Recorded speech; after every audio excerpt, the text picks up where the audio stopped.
ಸದ್ಯ ರಾಜ್ಯ ಕಾಂಗ್ರೆಸ್ನಲ್ಲಿ ಪವರ್ ಶೇರಿಂಗ್ ಹಗ್ಗ ಜಗಾಟ ನಡೀತಾ ಇದೆ. ಈ ಪವರ್ ಶೇರಿಂಗ್ ಫೈಟ್ನಲ್ಲಿ ಹೈಕಮಾಂಡ್ ಇದೀಗ ಎಂಟ್ರಿ ಆಗಿದೆ. ಅವರಿಬ್ರು ಒಟ್ಟಾಗಿಯೇ ದೆಹಲಿಗೆ ಬರಬೇಕು, ಕಿತ್ತಾಡ್ಕೊಂಡು ಬಂದ್ರೆ ನಾವು ಸಂಧಾನ ಮಾಡೋದಿಲ್ಲ ಅನ್ನುವಂಥ ಮಾತನ್ನ ಹೈಕಮಾಂಡ್ನಿಂದ ಇಬ್ಬರು ನಾಯಕರಿಗೂ ಸಹ ಹೇಳಿರೋದು. ಎಸಿಸಿ ನಾಯಕ ರಾಹುಲ್ ಗಾಂಧಿಯ ಕಟ್ಟಾಜ್ಞೆ ಇದ್ದು ಇಬ್ರು ಒಟ್ಟಾಗೆ ಬರಬೇಕು, ನವದೆಹಲಿಗೆ ಬರಬೇಕು ಅಂದ್ರೆ ಇಬ್ರು ಒಟ್ಟಿಗೆನೆ ಬರಬೇಕು, ಕಿತ್ತಾಡ್ಕೊಂಡೆಲ್ಲ ಬಂದ್ರೆ ನಾವು ಯಾವುದೇ ರೀತಿಯ ಸಂಧಾನವನ್ನ ಇಬ್ರು ನಡುವೆ ಮಾಡೋದಿಲ್ಲ. ಇದನ್ನ ಎಸಿಸಿ ನಾಯಕ ರಾಹುಲ್ ಗಾಂಧಿ ಅವರು ಹೇಳಿರೋದು. ಸಿದ್ದರಾಮಯ್ಯ ಡಿಕೆಶಿಗೆ ಹೈಕಮಾಂಡ್ ಖಡಕ್ ಸೂಚನೆ ಸಂದೇಶವನ್ನ ಕೊಟ್ಟಿದೆ. ರಾಜ್ಯ ಕಾಂಗ್ರೆಸ್ನಲ್ಲಿ ಪವರ್ ಶೇರಿಂಗ್ ಹಗ್ಗ ಜಗಾಟನ ನೋಡ್ತಿದ್ದಂತ ಹೈಕಮಾಂಡ್ ಇದೀಗ ಎಂಟ್ರಿ ಆಗಿದ್ದು ಇಬ್ರು ಒಟ್ಟಿಗೆ ಬರಬೇಕು ಡೆಲ್ಲಿಗೆ ಅನ್ನುವಂಥ ಮಾತನ್ನ ಹೇಳಿದೆ.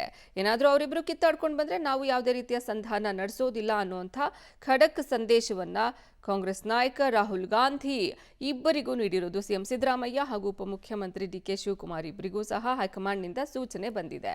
ಇನ್ನು ಸಿಎಂ ಡಿಸಿಎಂ ಇಬ್ರು ಸಹ ಒಟ್ಟಾಗಿಯೇ ದೆಹಲಿಗೆ ಬರಬೇಕು, ಒಬ್ಬೊಬ್ಬರೇ ಬರೋ ಹಾಗಿಲ್ಲ. ಇಬ್ರು ಡೆಲ್ಲಿಗೆ ಒಂದು ವೇಳೆ ಕರೆದ್ರೆ ಇಬ್ರು ಸಹ ಒಟ್ಟಿಗೆನೆ ಬರಬೇಕು, ಕಿತ್ತಾಡ್ಕೊಂಡೆಲ್ಲ ಬರಬಾರ್ದು ಅನ್ನುವಂಥ ಸೂಚನೆಯನ್ನ ರಾಹುಲ್ ಗಾಂಧಿ ಕೊಟ್ಟಿರೋದು.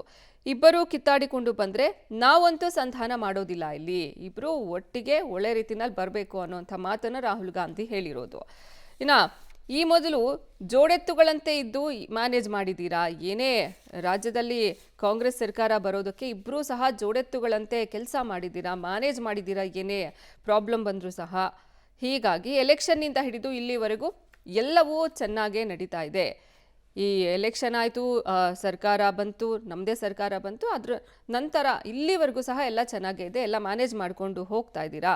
ಒಬ್ರಿಗೊಬ್ರು ವಿರುದ್ಧ ದಿಕ್ಕಿನಲ್ಲಿ ನಿಂತು ಮುಜುಗರ ತರೋದು ಬೇಡ, ಇದರಿಂದ ಪಕ್ಷದ ಮೇಲೆ ಡ್ಯಾಮೇಜ್ ಬೀರುತ್ತೆ. ಒಬ್ರಿಗೊಬ್ರು ಅಪೋಸ್ ಮಾಡಿಕೊಂಡು ನಿಂತರೆ ಒಂಥರ ಪಕ್ಷಕ್ಕೂ ಇದು ಡ್ಯಾಮೇಜ್ ಆಗುತ್ತೆ. ಈ ರೀತಿ ಎಲ್ಲ ಮಾಡೋದು ಬೇಡ, ಡ್ಯಾಮೇಜ್ ಮಾಡ್ಕೊಳ್ಳೋದು ಬೇಡ, ಮುಜುಗರ ತರೋದು ಬೇಡ. ಇಬ್ಬರು ಹೈಕಮಾಂಡ್ ಮಾತಿಗೆ ಬದ್ಧ ಅಂತ ಹೇಳ್ತಾನೆ ಇದ್ದೀರಾ. ಈಗ ಹೈಕಮಾಂಡ್ ಏನು ನಿರ್ಧಾರ ಮಾಡುತ್ತೆ ಅದಕ್ಕೆ ಬದ್ಧ ಅನ್ನುವಂಥ ಮಾತನ್ನ ಇಬ್ಬರು ನಾಯಕರು ಸಹ ಹೇಳ್ತಾ ಇದ್ದೀರಾ. ಹೀಗಿರುವಾಗ ಒಟ್ಟಿಗೆ ಕುಳಿತು ಮಾತನಾಡಿಕೊಂಡೇ ದೆಹಲಿಗೆ ಬರಬೇಕು ಅನ್ನುವಂಥ ಸೂಚನೆಯನ್ನ ಕೊಟ್ಟಿರೋದು. ಬ್ರೇಕ್ಫಾಸ್ಟ್ ಮೀಟಿಂಗ್ ಮಾಡಿ ಇಬ್ಬರು ಸೇರಿ ಸಂದೇಶವನ್ನ ಕಳಿಸಿ ನನಗೆ ಅನ್ನುವಂಥ ಮಾತನ್ನು ಸಹ ರಾಹುಲ್ ಗಾಂಧಿ ಹೇಳಿರೋದು.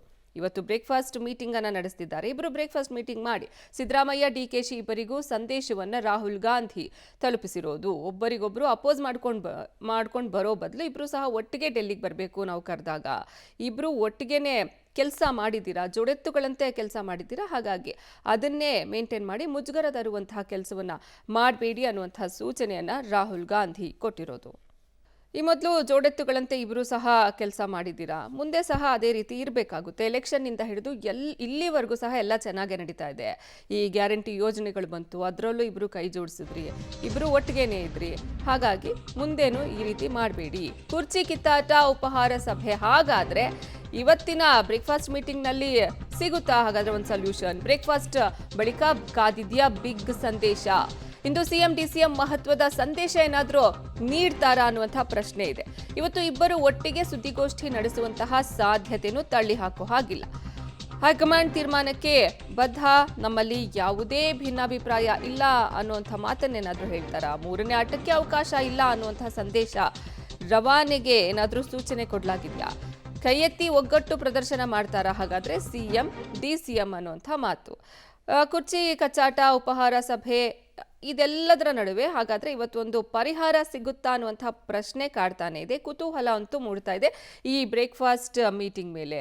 ಹಾಗಾದ್ರೆ ಬ್ರೇಕ್ಫಾಸ್ಟ್ ಮೀಟಿಂಗ್ ಆದಮೇಲೆ ಸುದ್ದಿಗೋಷ್ಠಿ ಏನಾದರೂ ನಡೆಸುವಂಥ ಸಾಧ್ಯತೆ ಇರಬಹುದು. ಅಂದರೆ ಮೂರನೇವ್ರು ಯಾರು ಎಂಟ್ರಿ ಆಗಬಾರ್ದು, ನಮ್ಮ ಜಗಳ ನಮ್ಮಲ್ಲೇ ಮುಗ್ದು ಹೋಗ್ಬಿಡ್ಬೇಕು ಅನ್ನೋ ನಿಟ್ಟಿನಲ್ಲಿ ಏನಾದರೂ ಸಂದೇಶವನ್ನು ಕೊಡ್ತಾರಾ? ಹೈಕಮಾಂಡ್ ತೀರ್ಮಾನಕ್ಕೆ ನಾವು ಬದ್ಧ, ನಾವು ನಮ್ಮಲ್ಲಿ ಯಾವುದೇ ಭಿನ್ನಾಭಿಪ್ರಾಯ ಇಲ್ಲ ಅಂತ ಹೇಳ್ತಾರಾ ಹಾಗಾದ್ರೆ? ಇನ್ನು ಹೈಕಮಾಂಡ್ ಮಟ್ಟದಲ್ಲಿ ನಾಯಕತ್ವ ನಿರ್ಧಾರ ಆಗುತ್ತಾ? ಇಂಥದ್ದೊಂದು ಪ್ರಶ್ನೆ ಕಾಡ್ತಾ ಇದೆ. ಹೈಕಮಾಂಡ್ ಸಭೆಗೆ ಸಿಎಂ ಹಾಗೂ ಡಿಸಿಎಂ ಇಬ್ಬರಿಗೂ ಆಹ್ವಾನ ಕೊಡೋದು ಡೌಟು ಅಂತಾನೆ ಹೇಳಲಾಗ್ತಾ ಇದೆ. ಈ ಸಭೆ ಬಳಿಕ ಸಿದ್ದು ಡಿಕೆ ಇಬ್ಬರಿಗೂ ಬುಲಾವ್ ಕೊಡುವಂತಹ ಸಾಧ್ಯತೆ ಇದೆ ಅಂತಾನು ಹೇಳಲಾಗ್ತಾ ಇದೆ. ಡಿಸೆಂಬರ್ ಮೊದಲ ವಾರದಲ್ಲಿ ಮತ್ತೊಂದು ಮಟ್ಟದಲ್ಲಿ ಸಭೆ ಮಾಡುವಂತಹ ಸಾಧ್ಯತೆ ಸಹ ತಳ್ಳಿ ಹಾಕೋ ಹಾಗಿಲ್ಲ. ಪವರ್ ಶೇರಿಂಗ್ ಬಗ್ಗೆ ನಿರ್ಧಾರ ಪ್ರಕಟ ಮಾಡುವಂತಹ ಸಾಧ್ಯತೆ ಸಹ ಇದೆ. ನಾಯಕತ್ವವನ್ನೇನಾದರೂ ಬದಲಾವಣೆ ಮಾಡೋದಾದ್ರೆ ಡೆಡ್ಲೈನ್ ಫಿಕ್ಸ್ ಮಾಡ್ತಾರಾ? ಇಂಥ ಈ ರೀತಿ ಒಂದಷ್ಟು ಅನುಮಾನಗಳು ಕುತೂಹಲಗಳು ಸಹಜವಾಗೇ ಇರೋದು. ನಾಯಕತ್ವ ಬದಲಾವಣೆ ಮಾಡೋದಾದರೆ ಹೈಕಮಾಂಡ್ ಮಟ್ಟದಲ್ಲಿ ಡೆಡ್ಲೈನ್ ಏನಾದರೂ ಫಿಕ್ಸ್ ಮಾಡ್ತಾರಾ ಇದಕ್ಕೆ ಅನ್ನುವಂಥದ್ದು.